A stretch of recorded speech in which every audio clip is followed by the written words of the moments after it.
Katika nchi ambayo soka ni zaidi ya mchezo, ni lugha ya umoja, tumaini na fahari, jina Young African Sports Club imeendelea kung'ara kama taa gizani.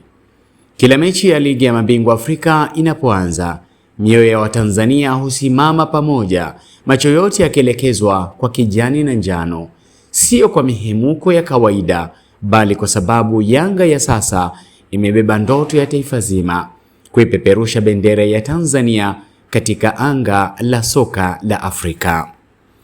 Msimu huu safari ya Yanga imekuwa ngumu zaidi kwa sababu ya kundi gumu walilopangiwa. Kundi lililojaa timu bora zisizoelezeka, hasa zile za Kiarabu ambazo zimezoeleka kutawala michuano ya CAF.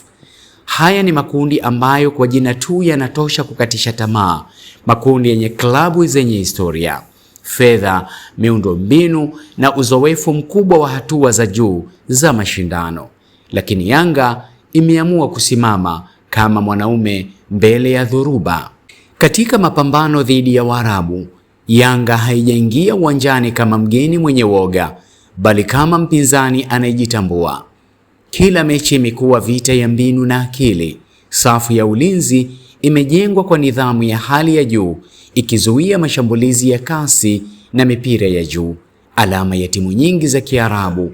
Kiungo kimekuwa moyo wa timu, kikivunja kasi ya wapinzani, kumiliki mpira na kusukuma mashambulizi kwa umakini mkubwa. Zaidi ya hilo, Yanga imeonyesha ukomavu wa kisaikolojia, hasa katika mechi za ugenini. Viwanja vya Kiarabu si rahisi, presha ya mashabiki, mazingira ya uhasama na shinikizo la ushindi wa lazima. Lakini Yanga imecheza kwa utulivu, ikipambana hadi dakika ya mwisho, ikionyesha kuwa haibebi tu nembo ya klabu, bali hadhi ya Tanzania nzima. Ndani ya kundi hili la moto, kila pointi inayopatikana ni ushindi mkubwa. Kila sare au ushindi dhidi ya vigogo hawa ni ujumbe mzito kwa Afrika nzima, kwamba Tanzania haipo tena kushiriki bali kushindana. Ndio maana leo macho ya Watanzania yote yapo kwa Yanga, kwa sababu wanaona uwezekano halisi, uwezekano wa kuivuka hatua ya makundi na ikiwezekana kuingia nusu fainali ya ligi ya mabingwa Afrika, hatua ambayo itakuwa historia mpya kabisa kwa soka la nchi. Bado safari haijafika mwisho, njia ina miiba na wapinzani hawana huruma, lakini kama methali semavyo, penye nia pana njia. Yanga imeonesha nia, imeonesha moyo na imeonesha uwezo. Kinachohitajika sasa ni kuendelea kupambana, kubaki wamoja na kuamini hadi mwisho.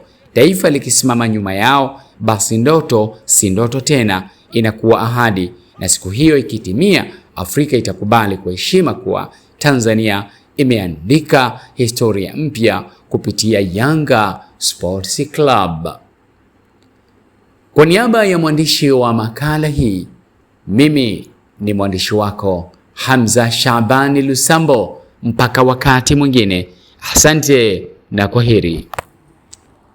Naisi nilivyofala.